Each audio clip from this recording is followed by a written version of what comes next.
Está no ar o nosso programa Papo Saudável, um programa leve, agradável, no qual vamos dar dicas sobre saúde, hábitos, comportamento. E aqui com a gente vamos falar sobre finança, viagem e exercício físico, saúde. Não perca o nosso programa no próximo domingo, tenho certeza que vai ser incrível.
Olá, sejam bem-vindos ao nosso programa Papo Saudável. E hoje vamos bater um papo extremamente saudável com duas pessoas incríveis. Estamos aqui com a Karen, que é nutricionista e triatleta, e com o Rodolfo, que é educador físico e triatleta, para a gente falar um pouco dessa questão de nutrição, exercício físico e desmistificar muita coisa aqui para vocês. Sejam muito bem-vindos aqui no nosso Papo Saudável. Muito obrigada pelo convite e é um prazer estar aqui.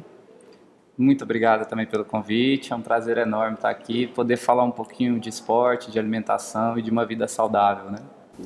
E nós estávamos aqui conversando nos bastidores há alguns instantes e eu estou encantado de saber que é um casal, porque eu comecei no esporte agora também, estimulado pela minha esposa. Uhum. Então, um casal extremamente saudável, dentro do Papo Saudável. Não tem coisa melhor. Não tem coisa melhor. Não tem coisa melhor. E a gente gostaria que vocês começassem nos falando sobre o que esse encontro de vocês foi através do esporte, fala pra gente. Foi, o esporte realmente que uniu a gente. A gente tinha um amigo em comum, a Karen, ela veio do CrossFit, primeiro o esporte base dela foi o CrossFit, eu sempre pratiquei triatlon, tem mais de 15 anos que eu já faço. Eu comecei no mountain bike, aí migrei para o triatlon, e aí a Karen fazia CrossFit com esse melhor amigo meu, e aí eles estavam almoçando junto, eu estava solteiro na época, ela também. Aí ele olhou pra ela e falou: eu tenho um amigo pra te apresentar. Ó, o cupido bom esse. Tem um doido igual você. Tem um caboclo que gosta de treinar, que alimenta direitinho, é super disciplinado, é sua cara. Aí ele na hora já me mandou mensagem, mandou foto dela, tirou foto na hora. Aí eu já peguei, já peguei o contato dela, já adicionei ela no WhatsApp, começamos a conversar e daí fluiu. E aí, meses depois, a gente começou a namorar e estamos aí há mais quase 5 anos, né? Vai fazer 5 anos agora. Vai fazer 5 anos agora. Estamos juntos. Agora ela largou o CrossFit, já entrou na agora onda não, do 6 meses depois eu larguei o CrossFit. E logo eu já tirei de cabeça dela o CrossFit, já pus ela para dentro do triatlo, e agora é minha parceira de vida, de triatlo, de alimentação, de tudo. E junta, né? Junta a nutrição com exercício físico. E, Karen, deixa eu te fazer uma pergunta. Como é que a gente pode aproveitar, usar a nutrição para melhorar a performance do atleta? Na verdade, quando a gente pensa em performance esportiva, eu acho impossível não pensar em nutrição. Impossível. Impossível. Com certeza. Para realizar todas aquelas atividades por horas, tem um monte de nutrientes saindo, então se não entrar, não tem como, a conta não vai fechar. Não fecha. Se eu não tiver uma boa nutrição para recuperar aquele atleta, porque o esporte de alta intensidade, ele gera muitos processos inflamatórios. É bem diferente de atividade física. Então, se eu não tiver uma boa nutrição tanto em macronutriente como em micronutriente para recuperar aquele atleta, ele não vai conseguir ter rendimento. Realmente eu não consigo ver esporte e nutrição andarem separados. Separados, né? E até a perda muscular é muito grande Com se certeza. isso não acontece. Com certeza. E essa diferenciação que você fez sobre fazer exercício físico e ser um atleta de alta performance, você realmente tem que ter um diferencial, que aí bate na nutrição. Exatamente. Tudo depende, quando o paciente chega no consultório, eu pergunto, qual o seu objetivo? O que você espera com esse esporte? Eu quero simplesmente praticar, eu quero ter isso só como um hobby, eu não penso em grandes ganhos, eu não penso em ter performance, ok. Então dá pra gente levar dessa maneira. Agora não, eu quero ter performance. Então vai ter que seguir ali o beabá direitinho para que ele realmente consiga atingir os objetivos dele, porque senão não vai. E vocês dois trabalham mais ou menos juntos também profissionalmente, Sim. né? Porque como educador físico, né, você vai estar sempre estimulando o atleta, vamos dizer assim, né? Porque ainda mais dentro do seu universo, acaba que não tem jeito, né? As pessoas aproximam, se interessam, admiram os competidores e se aproximam. E aí dentro dessa alta performance entra a Karen na jogada com alimentação, e o resultado disso é um praticante, né, de esporte muito mais saudável, o que venhamos e convenhamos é bem diferente de profissionais que vão para a academia, que vão malhar e vão atrás de anabolizantes, que vão atrás de adquirir massa a qualquer preço, né? É completamente diferente, né? Totalmente. Essa é uma linha que a gente eu e a Karen, nós somos totalmente contra isso, né? Uhum. Até na maioria das minhas provas que eu faço, eles têm o exame antidoping, né? Para a turma que chega mais na frente ali, tem o exame antidoping dos primeiros atletas lá, então é uma coisa assim que a gente é totalmente contra e é capaz a gente ter performance aliando a nutrição aos treinos. É mais lento? O anabolizante acelera esse processo? Acelera. Mas é bem mascarado, né? Uma coisa falsa, né? Então, uma coisa que não tem esse processo de evolução, né? Então... E eu acredito que também lá na frente isso faz muita diferença, né? Porque o Qual anabolizante, o quando custo para disso? de praticar, né? Existe um custo alto, né, Rogéria? Você como médica, os malefícios, né, de qualquer droga no corpo é muito grande, né? E aqui não, é uma alimentação mais natural. Eu tô me achando, né? Tô me achando porque eu descobri o esporte depois de 53 anos. E estar com 2 triatletas aqui é uma alegria muito grande, porque pela primeira vez na vida a gente descobriu o prazer do esporte e o prazer de uma boa alimentação. Você vai deixando, o esporte vai fazendo com que você deixa de alimentos calóricos, você vai abrindo mão do álcool sem sentir falta. Isso é o mais bacana, não é? Porque você tem tanto prazer naquilo que você está fazendo, você sabe que se você comer mal, exagerar na bebida hoje, você não vai render bem no seu mountain bike amanhã. Aí você fala, caramba, eu vou me regrar, porque aquilo te dá tanto prazer que uma coisa vai puxando a outra. Isso é o mais bacana. São as escolhas que a gente faz, né? E tudo na vida tem que ter escolha. Rodolfo, conta um pouquinho pra gente das provas que você já fez. Que são várias, é muito bacana eu ouvir a história dele, porque assim, tem muita história, né? Tenho várias provas no meu currículo aí, tem 15 anos que eu pratico o triatlon, treinando certinho mesmo, com planilha certinho, alimentação, como se fosse um atleta profissional. Eu não me classifico como um atleta profissional porque eu não ganho dinheiro com isso nas provas, eu ganho dinheiro com o processo, né? Porque eu sou educador físico e tenho uma assessoria por trás disso. Mas eu já fiz 12 Ironmans, já fiz... Viu, gente? 12 Ironmans. Ele não é fraco, não. 4 desses Ironmans foi o Campeonato Mundial no Havaí, já fui 4 vezes para lá. 70.3, que é o meio Ironman, que a gente fala que é a metade da distância, eu já fiz mais de 40 provas. Mountain bike, eu já fiz várias provas de mountain bike, de maratonas de mountain bike. E agora, em dezembro, vou fazer a minha prova mais difícil até hoje, de todo o meu currículo aí. É uma prova que vai ser nas distâncias do Ironman, que é 3.800 metros de natação, 180 km de ciclismo e 42 km de corrida. Só que é uma prova em condições extremas, tanto que a prova chama Triathlon Extreme, né, que chama a prova, onde eu vou começar a nadar 4 horas da manhã, então é no escuro, eu não enxergo nada, só um... E frio, provavelmente. Frio, só uma luz que tem lá no final. O ciclismo eu vou subir... 3.800 metros nadando. Isso, nadando. Aí eu saio da água e já pego a bike, 180 km de ciclismo, só que é 180 km de ciclismo com 3.500 metros de ascensão. Então, e aí temperaturas que variam de 5 a 30 graus. É básico, né? É um treino básico. E aí deixa a bicicleta, eu saio para correr 42 km, e aí na altimetria de 1.200 metros de ascensão.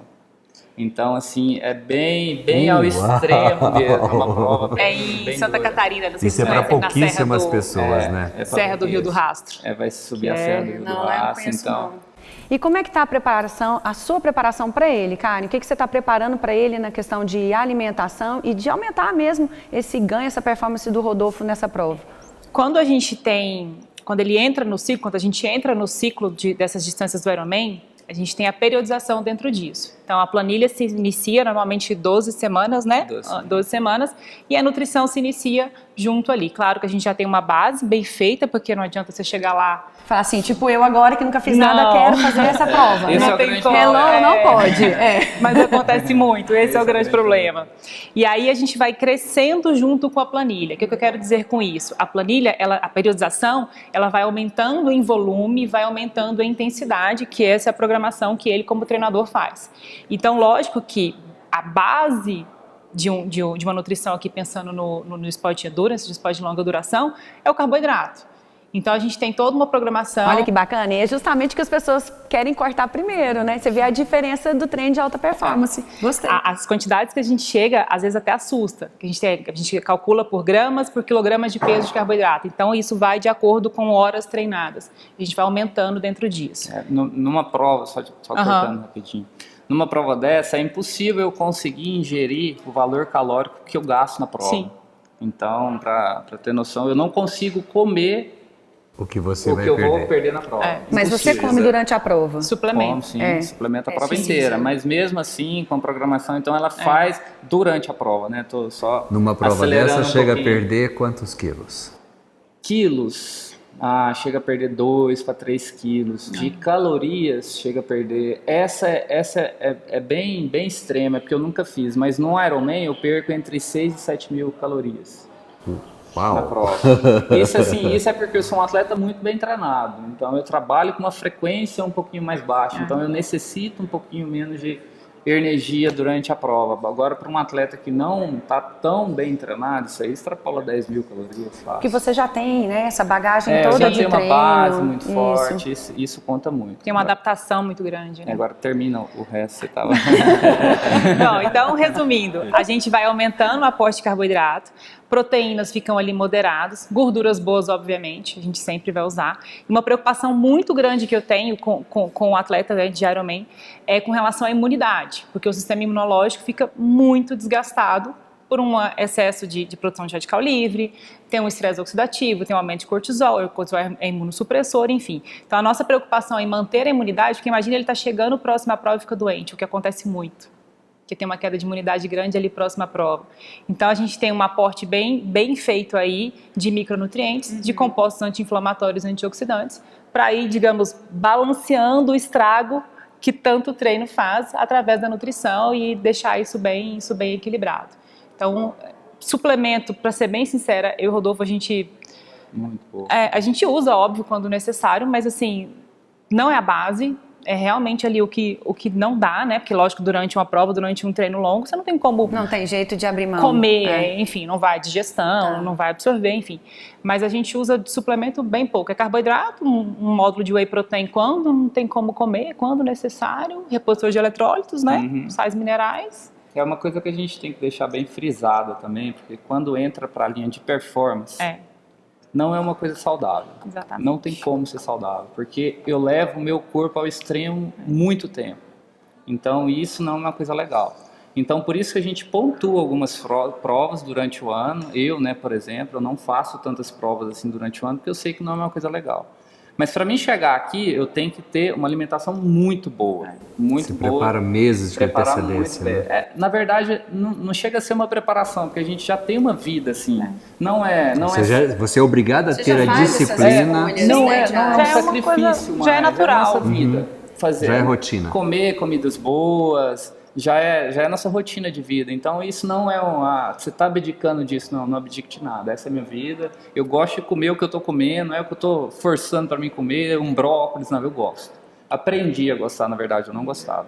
A partir do momento que a gente esteve junto, né, a Karen me mostrou o poder dos alimentos mesmo, e eu era muito cético em relação a isso. Então eu fui sentindo em mim mesmo, né, o quanto é bom você ter uma alimentação saudável, uma vida saudável, né. E interessante que isso é voluntário e natural, né, Rodolfo? Natural. No começo, quando fala de que você tem que mudar totalmente a sua alimentação e abrir mão, né, no primeiro momento não me parece a ideia tão agradável assim. Aí você começa, cada desafio, cada ganho de performance, cada conquista, opa, eu quero Isso mais. pode ser legal. Quero Vai mais, ficando quero gostoso, mais. E né? você vai abrindo mão. Não é que abre mão, você muda, né, É o seu sabor hábito. da vitória, né? Literalmente. É o sabor da vitória ali. Você saber que você linka aquilo ali. É aquele ditado que a gente fala, né? Se você põe combustível ruim no seu carro, ele vai falhar. Então, se você tem que pôr combustível bom para você andar bem. E a a mudança Karen? tem que ser, né, de dentro De para dentro. fora. Sim, Né, pra E a gente ter Karen, esse como é ganho que é a de sua saúde. vida de atleta? Karen, como triatleta também. Eu brinco que eu tô numa fase bem sem vergonha, na verdade. Eu tô treinando, mas eu entrei tava conversando. Eu já vi essa menina treinar, ela treina pra caramba. Não, eu treino. Ela treina. O sem vergonha dela é o meu hard, entendeu? É o meu top hard. Mas você sabe que é até estranho, eu comentei isso com o Rodolfo esses dias. Com a pandemia eu entrei num ritmo louco de trabalho e, tava realmente me sugando muito. Então, assim, eu falei, caramba, eu não tô treinando nada. Quando eu fui olhar minha planilha, eu tava treinando, 8, 9 horas por semana. É mais do que 99% das pessoas, 8 horas por semana. É mais que uma... Só que não é nem metade do que normalmente a gente treina, entendeu? Então, realmente deu uma...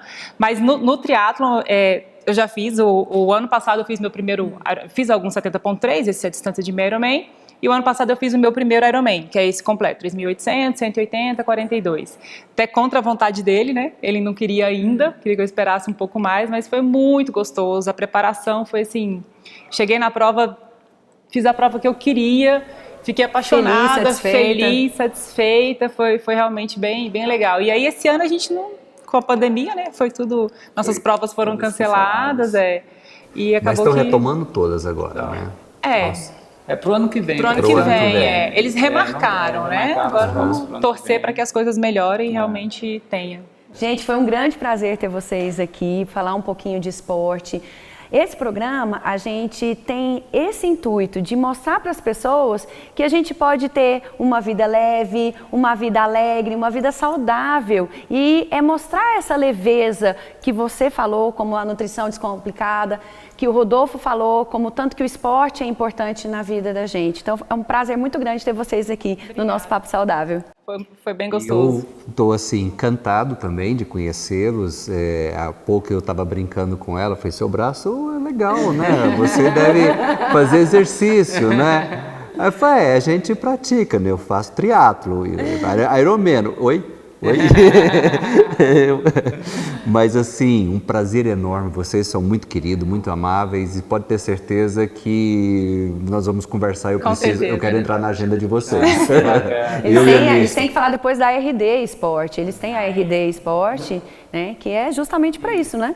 A gente abriu recentemente uma empresa de consultoria aí na parte de treinamento, aliada a nutrição também esportiva, né, que, como a Karen falou, tem que andar em paralelo, em conjunto ali, os dois têm que andar junto. Então a gente uniu as cabeças, uniu os corações aí e abrimos uma empresa que tá bem legal, tá fluindo assim muito bem. E é uma novidade, né, Rodolfo? Porque alinhar o exercício, a nutrição, a gente não tem isso aqui em Goiânia. Não tem tudo que se pode pensar, o máximo em termos de saúde e bem-estar, né?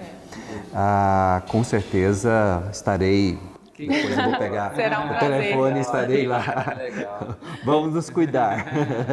Muito obrigado pela participação de vocês, tá? Fique com a gente.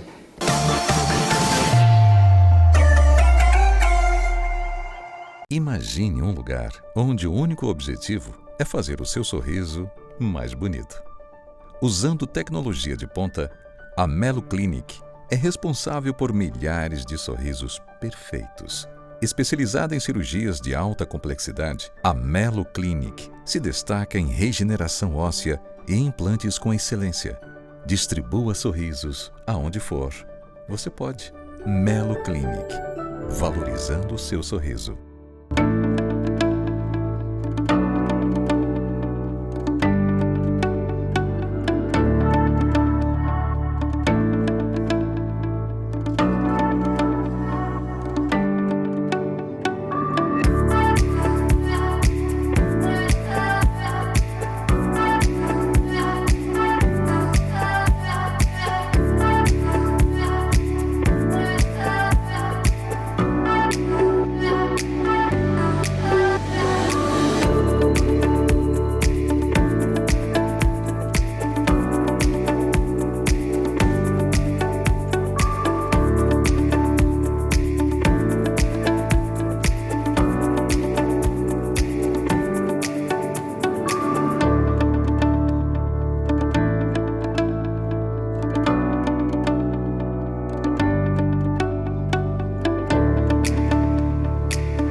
Finanças é um problema para você? Claro, né, gente? Finanças nessa pandemia acho que foi um problema para todo mundo, né? Principalmente aqui no Brasil. Então nós trouxemos para vocês Henrique, consultor financeiro, que vai falar um pouco desse assunto aqui pra gente. Henrique, um prazer estar aqui com você, viu? Obrigado por ter aceitado o nosso convite para o Papo Saudável. Eu agradeço aí a receptividade, o convite e a confiança depositada a mim para falar de um tema tão polêmico e tão oportuno pelo momento que nós estamos vivendo. E Henrique, me explica um pouquinho aqui, independência financeira e educação financeira são a mesma coisa? Não, são coisas que caminham junto, mas uma coisa é genérica, outra coisa seria um objetivo. Então vamos lá. A educação financeira é uma ciência que busca dar para as pessoas autonomia para que elas façam escolhas assertivas e saudáveis com o dinheiro. Independência financeira seria um grande objetivo. Entre aspas, aposentadoria, palavra que eu aposentei do meu vocabulário. Por quê? Porque eu acho que quando a gente chega numa idade de se aposentar, eu acho que a gente deve continuar trabalhando por propósito. Então, independência financeira seria aquele momento que a gente tem uma carteira de investimentos ou uma carteira de ativos que gera para a gente renda todo mês suficiente para a gente bancar o nosso padrão de vida desejado. Não significa que a gente tem que parar de trabalhar nesse momento, a gente pode continuar por propósito. Mas sim, então a independência financeira é um objetivo dentro de uma ciência que é a educação financeira. Essa mentalidade da gente tem que mudar, não é mesmo? De aposentar e não fazer mais nada, ter um propósito, colocar o dinheiro para trabalhar para nós, isso é o que você ensina? A gente tem essa parte de ajudar as pessoas a montarem carteiras de investimentos com bons ativos para que se gere renda, para que se gere um recurso que ela consiga bancar o padrão de vida desejado, mas a gente coloca dinheiro no devido lugar. Dinheiro é um meio para você realizar um monte de finalidades, né? E hoje o que acontece no mundo, na sociedade, é que os valores estão completamente invertidos. As pessoas estão querendo querendo ter dinheiro, ter status, ter poder, ter, e ninguém está preocupando em ser uma pessoa melhor. Então a educação financeira, essa ciência, ela é pautada no ser, fazer e no ter. O que acontece hoje é que a sociedade está passando por cima, está vendendo tempo, vendendo saúde, vendendo família, vendendo a alma para ter mais dinheiro. E não necessariamente pessoas que têm mais dinheiro são mais felizes. Então a educação financeira, sem hipocrisia nenhuma, é uma ciência que vai dar um equilíbrio entre o ter o dinheiro, mas respeitando o ser e o fazer. O Henrique, educação financeira é algo que deveria estar nas escolas desde a infância, né? Correto. Não faz parte da cultura, infelizmente a minha infância não teve essa cultura em casa, também era a cultura que meus pais receberam dos pais deles e foi algo que ficou a revelia. E hoje é um desafio muito grande controlar as finanças, cuidar por falta dessa instrução. As faculdades, normalmente, elas ensinam técnicas. Como se você dominasse técnica, você também dominaria a arte de ganhar dinheiro. Só que na vida real, isso não é bem assim que funciona.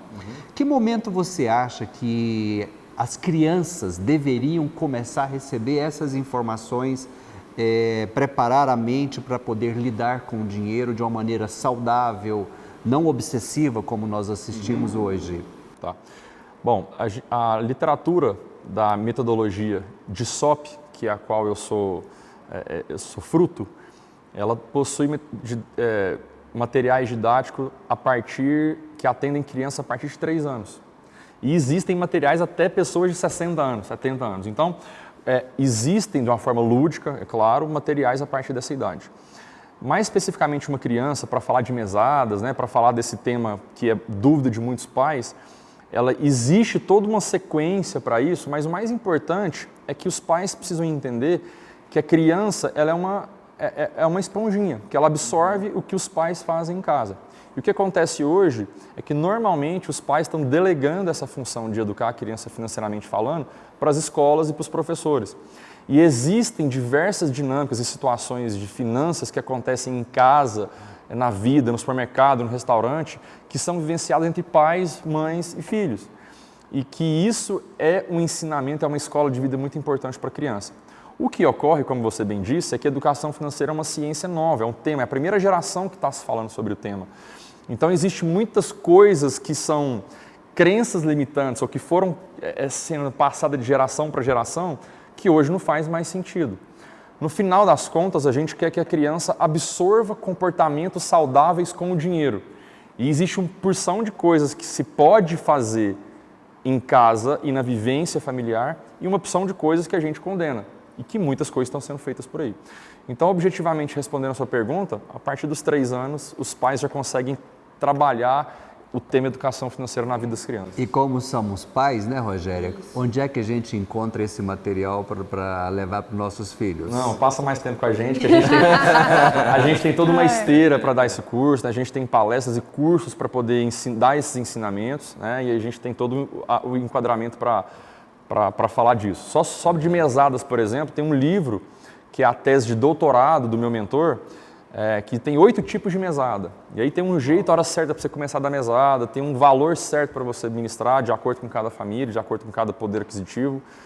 E existe algumas dinâmicas para se fazer em casa para que o filho absorva esse comportamento que a gente quer que ele absorva. Por exemplo... E não adianta você também querer mudar o comportamento do filho se você não é um exemplo. Você vai ensinar educação financeira para o seu filho, sendo que você não é um exemplo, você não sabe fazer isso? O Henrique, né, Henrique? O meu filho, ele nasceu no dia 3/3 de 2013. Certo. E a primeira contração para ele nascer foi 3h30 da manhã. O menino é louco por números, tem uma facilidade enorme com números e fala em dinheiro o tempo todo. Eu estou amando isso. Com certeza eu vou estender, eu quero conhecer mais. Eu como uma pai, educação financeira positiva, né, para ele. Porque quero aprofundar ele nesse universo. Nossa, que delícia você me apresentar o Henrique nesse programa. Acho que todos vocês precisam conhecer o que esse rapaz tem para oferecer para a gente. Sim, e Henrique, deixa eu te fazer uma pergunta. Nesse período agora de pandemia, por que nós brasileiros sofremos um baque tão impressionante nas nossas contas com o lockdown, com a pandemia? Por que a gente está passando por isso? Veja, Rogério, isso é tão sério. A gente tem hoje o Brasil diagnosticado doente financeiramente. Hoje somos, antes da pandemia... Em todas as classes sociais. Antes da pandemia, a gente tinha mais de 60 milhões de brasileiros inadimplentes. O que é isso? Uma pessoa que tem dívida, mas não consegue honrar o seu compromisso. Veja, o errado não é ter dívidas, o errado é ter dívidas sem controle, porque a hora que chegar a fatura você não vai conseguir pagar. Bom, dentro desses 60 e poucos milhões de inadimplentes que existiam antes da pandemia, estamos dizendo que vão para 100 milhões agora depois da pandemia, dentro desses 60 milhões existem os super endividados, que é mais ou menos 20 milhões. Esse pessoal, se fosse PJ, pessoa jurídica, já poderia ter sido decretado falência. Ou seja, é uma pessoa que não tem cura mais, que já entrou na morte financeira, digamos assim. Então, o dado é muito maior do que a gente pensa, é muito mais grave do que a gente pensa. Aliás, na minha opinião, é a verdadeira epidemia que mata há séculos e milênios, que é a falta de educação financeira. Tá. Por que as pessoas sofreram tanto? Porque simplesmente não conseguiram poupar dinheiro.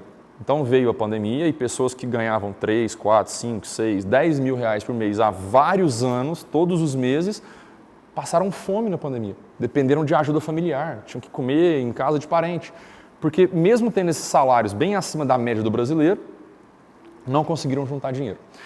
Então, as pessoas não juntam dinheiro não é porque ganha pouco, é porque não estão administrando de forma adequada o seu recurso. Então, objetivamente, respondendo a sua pergunta, as pessoas sofreram na pandemia porque não têm educação financeira. E para ser uma poupadora, ela precisa primeiro dominar as suas finanças. E para dominar as suas finanças, a gente tem que mudar o comportamento. Então, de uma vez por todas, talvez uma das lições mais importantes que a gente vai deixar aqui, eu espero que a gente deixe, é que a educação financeira é uma ciência comportamental. Então, é preciso que as pessoas estejam abertas a mudar comportamentos.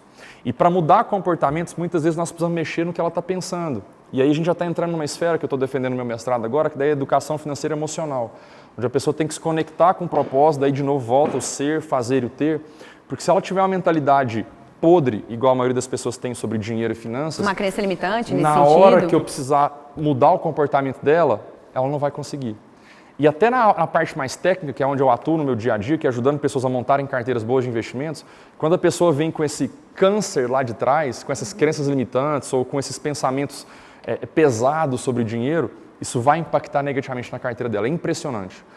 Então, é muita coisa que tem que ser mudada. E voltando mais uma vez no tema, educação financeira lá da base, né, em casa, nas escolas, mas trazendo essa palavra prosperidade para a vida das pessoas, né, afastando um pouco o ter do dinheiro e trazendo trabalhando a prosperidade, para que a educação financeira seja uma ciência leve. Hoje as pessoas não conseguem conversar de dinheiro, né? E aquele gastar, né, em demasia, sem você se preocupar com o futuro, né? A gente tem que, educação financeira não é deixar você um pão duro, uma pessoa que tem mesquinhagem com o dinheiro. Por outro lado, também não posso deixar você gastar como se não houvesse amanhã. Então, mais uma vez, é o equilíbrio. É mostrar que a gente tem que viver, que a gente tem que aproveitar, que a gente tem que ser feliz, mas que a gente tem que ter um planejamento para o futuro. E, normalmente, as pessoas não têm esse planejamento, consequentemente, elas vão tomar decisões que vão levá-las para um caminho não desejado. E no frigir dos ovos, apenas 1% das pessoas conseguem conquistar essa independência financeira que foi citada no começo do programa, que é esse patamar onde a gente consegue ter uma carteira de investimentos saudáveis que nos gera renda mensalmente recorrente para que a gente banque um padrão de vida desejado. E Henrique, vamos falar agora de investimento, investir em bolsa. Por exemplo, teve a crise, agora quero investir na bolsa. Eu te procuro para investir na bolsa, eu preciso investir com muito dinheiro, com pouco dinheiro, eu consigo fazer isso sozinho, porque eu vejo que às vezes as pessoas entram de cabeça e falam assim, eu vou pegar, vou investir. E começa a investir por conta própria e não sabe nem o que está fazendo. Qual a dica que você pode dar para essas pessoas? Nossa, vamos lá. Primeira coisa, não entre na bolsa de valores fruto de um resultado de alguém que você conhece. O fulano ganhou muito dinheiro com tal ação, eu vou entrar. Então, normalmente as pessoas entram por esse motivo errado. Alguém que eu conheço ganhou dinheiro, isso despertou em mim um sentimento de incômodo, porque o cara ganhou dinheiro, eu também quero ganhar. Assim, né? A gente vai lá e entra, normalmente você vai entrar no final da festa e vai comprar alguma coisa cara. Tá? Então, o primeiro ponto é esse. Para onde que você vai entrar no mercado financeiro? Pela porta educacional, não pela porta de resultado. Bom, dito isso, você vai abrir a sua mente para receber conhecimento do mercado financeiro e já precisa entender que bolsa de valores não é uma coisa que precisa ser arriscada. E que o senso comum enxerga bolsa de valores que você vai comprar uma ação a R$5 que vai virar 50. Está todo mundo querendo descobrir a próxima ação da bolsa que vai explodir. Então, qual que é o outro motivo que as pessoas estão entrando na bolsa de valores errado? Querer ganhar dinheiro rápido.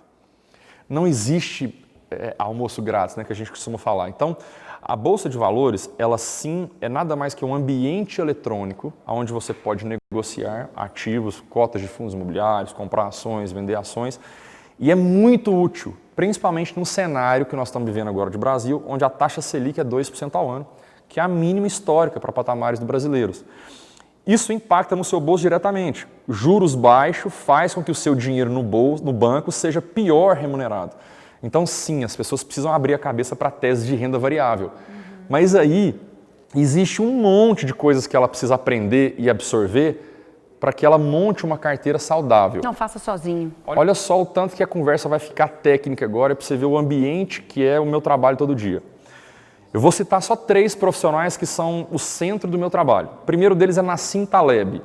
É um libanês que é o maior gênio de opções do mundo. Opções é um instrumento pelo qual eu uso para dar proteção à carteira de investimentos dos meus clientes. Se eu falar de opções com vocês e com 99% das pessoas que eu conheço, ninguém nem sabe o que se trata. Então, o que eu quero dizer para vocês é o seguinte: Prazer. É mundo novo. existe uma ferramenta dentro da Bolsa de Valores que traz proteção. Então, pronto, eu já posso entrar redeado, que a gente fala. Rede em inglês é proteção. Então, existe um jeito para isso. Bom, dito isso, eu vou entrar agora com os 2 ganhadores do Prêmio Nobel de Economia de 1990. Eu vou entrar com William Sharpe, que desenvolveu, pelo próprio nome dele, o índice Sharpe, que mede a rentabilidade de um investimento dividido pelo risco. Então, meus alunos, eles aprendem a não serem enganados mais. Ninguém vai bater meta em cima de vocês mais, porque agora você vai saber, cara, um investimento ele tem que ter um bom Sharpe. Você não precisa aprender a fazer a conta que o William Sharpe desenvolveu, ele te entrega pronto. Então, existem vários fundos de investimento que já entregam essa informação para você. Porque não adianta você olhar só o retorno que um fundo ou que uma operação te dá. Você precisa entender o risco que você está correndo. E o outro cara que eu vou citar é o Markowicz, que ele tem um modelo matemático, também é outro ganhador do Prêmio Nobel de Economia de 90, que traz uma montagem de carteira que vai estar protegida diante de qualquer evento de furacão no mundo. Eu vou lançar uma pergunta para vocês e para o nosso telespectador querido. Do jeito que você está posicionado no mercado hoje, com seu dinheiro em renda variável, do jeito que for, você está protegido para enfrentar um próximo coronavírus ou uma próxima crise que vai existir? Fantástica pergunta. Essa é a pergunta que meu aluno e nossos clientes aprendem a investir no dia a dia. E quando eles aprendem isso, eles entram no mercado financeiro com uma paz. Então, você vai colocar a cabeça no travesseiro à noite, vai dormir, sem virar torcedor do mercado. O risco, que simplesmente é uma possibilidade de você enfrentar um resultado diferente do esperado, ele deve ser administrado e não evitado. Mas está vendo que tem algumas coisinhas que a pessoa precisa aprender? O que ela faz? Ela se auto-sabota, ela não quer saber de aprender nada, ela terceiriza a decisão dela para alguma pessoa que vai bater meta em cima dela e o que ela quer ganhar é dinheiro rápido. Ou seja, a mente dela, de novo, voltando no ser, fazer e ter, a mente dela está completamente despreparada para entrar no mercado financeiro técnico. Consequentemente, ela vai virar estatística de que a maior parte das pessoas que entram no mercado brasileiro de bolsa de valores são perdedoras. Nada contra o day trade, que é como você compra e vende no mesmo dia, o mercado de especulação. Nada contra o mercado de Forex, que é o mercado de moedas internacionais. Nada contra o Bitcoin, que é o mercado de moedas, criptomoedas, que está bastante em voga por aí. Mas eu tenho tudo contra promessa de rentabilidade em cima de renda variável. Isso é proibido, antiético e soa picaretagem. Então, já vou dar um recado aqui. Se alguém estiver prometendo para você rentabilidade garantida em cima de renda variável, desconfie, é golpe. Avestruz Masters do mercado imobiliário. Gente, olha que incrível. Nós vamos finalizar esse bloco com essa pergunta para você que está aí em casa. Você está preparado financeiramente para passar por outro baque desse? Espero que esteja. E nós vamos nos preparar também. E com o Henrique aqui para dar essas altas dicas para a gente, tenho certeza que abriu a mente de vocês para algo novo no nosso mercado. Henrique, foi um prazer ter você aqui com a gente, ensinando um pouquinho do seu trabalho. Viu? Muito obrigada por estar aqui nos ensinando sobre finanças no nosso Papo Saudável. Gente, muito obrigado aí pela receptividade, obrigado aí à audiência. Contem sempre comigo, se precisarem, estou à disposição. Eu sei que é muita informação para um papo rápido, mas já me coloca à disposição aí, porque realmente eu sei que tem muita coisa para a gente conversar. Aqui. Sim, com certeza, Henrique. Você passa a ser o nosso consultor financeiro, né, Rogério? Ai, no Papo Saudável, no Papo muito Saudável. bom. É. Saúde do bolso. Também é importante. Também é importante para Também é manter importante. a saúde do corpo. Muito obrigado mesmo. Foi um prazer enorme ter você aqui com a gente. Eu que agradeço. Não saia daí. Daqui a pouco nós estamos de volta.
Gente, nosso Papo Saudável de hoje está incrível. Nós falamos sobre saúde, exercício físico, finanças. Agora nós vamos falar de um tema maravilhoso. Viagem, lazer, evento, entretenimento. Com a Gilce, que é uma grande amiga, que eu estou muito feliz de te ter aqui, Gilce. Muito obrigada pelo viu? convite, Rogério, Odécio. O prazer é meu de falar, né, desse universo que eu amo tanto e que tem meu coração e minha emoção, com certeza. Gilce, e sem dúvida alguma, viagem é um dos maiores prazeres que a gente tem na vida, não é isso? Sou suspeita de falar, né? Com certeza, mas eu acho que viagem realmente é você se permitir, né? São momentos felizes que você traz. Eu acho que todo mundo busca muita felicidade, mas a felicidade está em momentos. E normalmente as viagens são momentos felizes, que ficam para sempre. Acho que cada vez que passa o ser humano precisa experimentar mais isso, se permitir, né? É uma sensação, né? Quando você está viajando, você sai da sua rotina. Desliga. Digamos assim, você desliga de casa, né? Você se entrega. Tem uma experiência muito legal que eu vivi quando eu fiz a minha primeira viagem com a esposa, uma viagem internacional. Éramos os dois na Europa, um pelo outro, nenhum falava inglês, nenhum falava outra coisa senão goianês. Tudo certo. E ali eram os dois, né? Um com o outro. E foi uma das experiências mais fantásticas que eu tive. Isso foi em abril. Quando foi novembro, tive uma oportunidade maravilhosa de fazer um curso em Harvard, né? Fui para Boston, sozinho. E aí eu descobri que é muito ruim estar sozinho depois de você fazer uma viagem memorável ao lado de uma pessoa muito especial. Claro, uma pessoa amada. Me deu uma paixão, uma saudade dela. Voltei casado. Você chegou de viagem e já falou assim, amor, vamos marcar nossa viagem que não teve graça sem você. Exatamente, foi até diferente. Falei, amor, pode trazer tudo para casa, eu não quero mais viver sem você depois que de bom, tudo E tá isso é um vendo? pouquinho que você veio falar aqui também, né, Gilce? Falar Com cer- dessa memória afetiva que cada viagem traz. Fala um pouquinho disso pra gente. Eu acho que assim, viagens no fundo, todo mundo que já experimentou sempre quer voltar. Você acabou de falar da sua viagem de Europa. E essa coisa, para onde eu vou, é um universo novo, é uma descoberta. Então você falou, eu fui para a Europa, eu não sabia falar o inglês, mas assim, a comunicação, o sorriso, eu acho que sempre tem alguém que tem o dom de servir. Claro que, como se diz, contratempos podem acontecer, mas eles também se tornam aventuras, né? Com certeza, você teve que fazer a mímica, né? Isso. Eu tive Tem que se virar, literalmente. com né? certeza, eu tive um cliente meu há muitos anos atrás, a Trinas foi para a China e pensa que ele mal falava inglês, mexia com fazenda aqui, ele chegou, sentou no restaurante e fez assim, mu, ele veio, chegou o bife para ele, tá tudo certo. Ele falou, o segredo era eu ter dinheiro, não adianta eu tentar entender o cardápio, que isso não ia dar certo, entendeu? E eu acho que é muito curioso você entender o que eu quero numa viagem. Então é uma viagem a dois, é uma viagem com os amigos, é uma viagem de aventura. Hoje em dia, né, principalmente nesse momento de pandemia, as pessoas descobriram muito isso, né? Você pode viajar, o que é seu perfil? É uma metrópole, é um destino mais reservado, é uma coisa mais com encontro com a natureza, entendeu? Então você tem vários temas de viagem que você pode fazer, né? A nossa meta é que você faça a melhor viagem da sua vida e que cada vez ela seja a melhor viagem. Um planejamento é muito importante, é o que você falou. Você estudou o idioma, você entendeu. Mas assim, eu acho que os detalhes fazem parte, é você pensar. E aí você tem que respeitar seu jeito de viagem. Porque tem um que quer aquela excursão direito, o outro quer fazer aventura. Não, olha, eu quero chegar, eu brinco muito, né? Falo, gente, pelo menos o hotel para dormir, vai. Você não quer fazer nada, passeio nenhum. Mas a gente, por exemplo, a gente tem hoje em dia uma que a gente chama de travel book, a gente conta tudo da cidade. E eu acho que cada vez o passageiro tem descoberto a coisa de sair, talvez aquela coisa muito do trivial, descobrir o local. Então, quando veio a pandemia, todo mundo, nosso setor foi o primeiro a parar, né? E teoricamente vai ser o último a voltar. Nós tivemos, gente, para vocês terem a ideia, a malha aérea nossa ficou com 3% de operação. Nossa. Nós tivemos 97% dos voos cancelados, entendeu? O Patrick, que é o CEO da Rede Accor, com mais ou menos 40 dias em abril, ele fez uma live que eu fiz questão de assistir para entender para onde ia caminhar o mercado.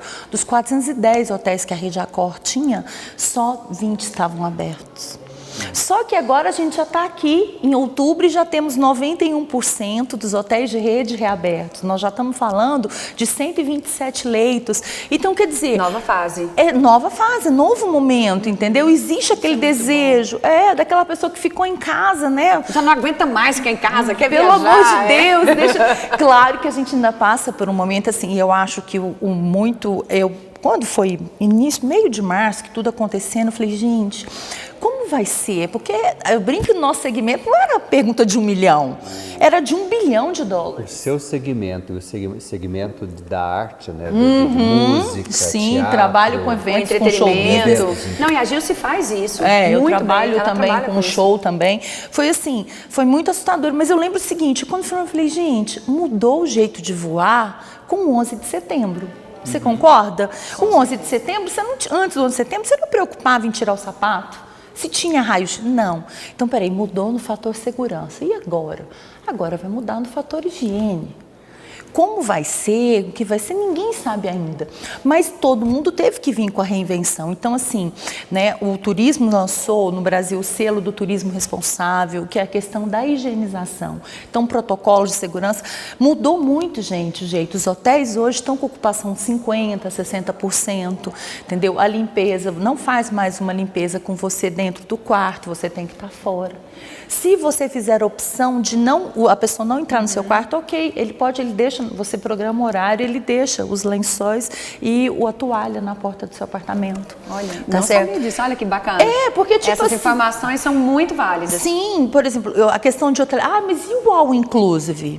Claro, o all inclusive teve que se acomodar como? Agora tem o buffet, claro que não é tudo, algumas coisas foram pro à la carte, muita coisa pelo QR Code, mas agora você tem uma fila e tem lá, você vai vestir a sua luvinha para poder pegar como diz no pegador, se eles não tiverem gente, para poder servir. Então, quer dizer, na piscina hoje as cadeiras diminuíram, tem hotel que eles estão meio que dividindo por boias o quadrado que a família pode ficar. Entendeu? Então, assim, são novos tempos, mas é a forma que achou, gente, principalmente no Brasil hoje, o índice de ocupação dos hotéis está excelente, excelente. Os feriados. Com esse aumento de dólar, do euro, né, a viagem internacional se tornou muito mais cara e com as fronteiras fechadas nós também, ainda né? temos essa questão. Essa fronteira, então, com isso, o turismo nosso ficou altamente favorecido, porque venhamos e convenhamos, né? Ninguém tem muita paciência mais para ficar em casa, muita depressão rolou, muita doença por ociosidade, Não só pelo Covid, mas por outras coisas, né? Doenças outras. A saúde emocional mesmo, saúde né? emocional. O adiar, falar, nossa, mas eu vou fazer. Quantos clientes meus disso? Mas eu vou fazer, mas eu falo, olha, faz agora, planeja. E quantos estão assim, Gilson, toma aqui meu cartão, pode marcar, quando é amanhã, e está sendo tão bom, as pessoas estão voltando renovadas, estão voltando assim, porque realmente acho que 2020 vai entrar para a memória de todos nós como um grande desafio, mas eu tenho muito hoje assim, é a nossa reconexão com Deus, independente da sua religião que seja. Então você está reconectado com Deus, entendeu? E às vezes uma viagem te ajuda a isso, porque ela te tira desse seu ambiente, né? Então é um momento que às vezes você vai estar mais com a família, mas de forma com lazer, não em casa preocupado, né, gente? Eu falo, a educação esse ano, graças a Deus, meus filhos já estão grandes, eu tenho uma filha terminando a faculdade. Mas pensa, né, Rogério? Você que tem os seus meus são meninos presidiários pequenos. do Covid. Eu falo, os presidiários do Covid. Tem 7 meses que estão presos, né? Então, eu acho assim, viajar tem sido para eles é libertador. E a gente teve a nossa liberdade proibida, né? A gente teve o direito de ir e vir bloqueado. Uma coisa muito, né, por exemplo, com as companhias aéreas, né? O EPA é um instrumento, um equipamento que sempre existiu, que ele renova o ar dentro da aeronave a cada 3 minutos, se não me engano. Mas agora ele foi dado ênfase. Né? A questão do distanciamento, gente, eu falo muito assim, mas falei, olha, a gente tem que criar uma nova disciplina, uma nova educação, porque às vezes a Rogéria chegou aqui do meu lado, ela não está fazendo distanciamento, mas cabe a mim falar, olha, vamos manter o distanciamento? Cada um certo? fazer sua parte. Isso é novo, são hábitos novos que a gente está precisando instituir no mercado. E que também, você falou de fronteiras, gente, hoje é a maior pergunta que o cliente faz, e aí, já posso ir? Não, então assim, na verdade a gente já tem 53 países reabertos. Mas Estados Unidos ainda sem previsão.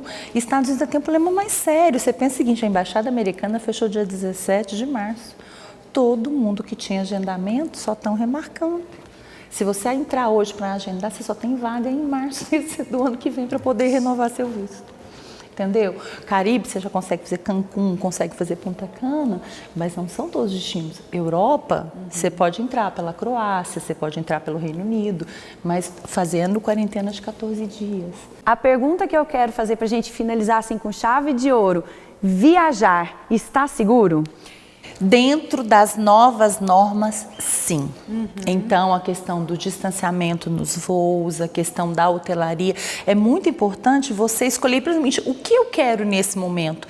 Existe uma diminuição hoje na questão de trabalhar com os centros urbanos. Então, por exemplo, a Amazônia está super em alta. Que era algo que, eu vou para a Amazônia, você tem hotéis hoje no meio da selva. Você fazer, por exemplo, o Copacabana, o Belmont da rede de Foz do Iguaçu, do Cataratas. Está super em alta. Super em alta, por quê? É o hotel refúgio, você vai ali para onde? Para estar em contato com a natureza. Então, destinos de praias que são mais movimentados, mais refúgios, reservados, como Itacaré, como Península de Maraú, entendeu? O povo não está querendo ir, até porque Salvador, por exemplo, a praia está fechada, Recife também. Ninguém quer aglomerar nesse momento, né? Quer ficar com a família. Apesar que, como se diz, né, a aglomeração realmente, no Rio de Janeiro, tentaram implantar, né, de você reservar o espaço na praia. Então, realmente, o verão, eu venho da área de eventos também, e a gente, na verdade, estava assim, será que volta com 3 meses, com 4 meses? E, claro, né, a live foi umas reinvenções, né? Mas a gente, em maio, já estava falando, será que esse jovem aguenta ficar em casa ao verão? Não aguenta, aí vem a festa clandestina. Então, quer dizer, é melhor a gente ter regras, né? Nosso estado, graças a Deus, reabriu agora, evento até 150 pessoas, 12 metros quadrados.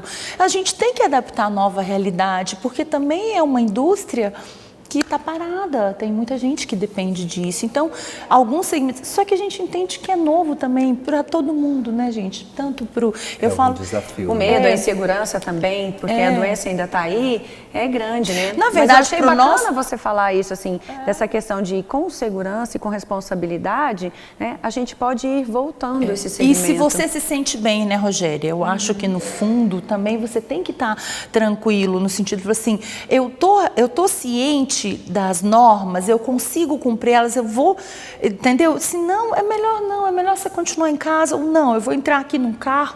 Gente, o tanto que cresceu o mercado de locação de automóveis.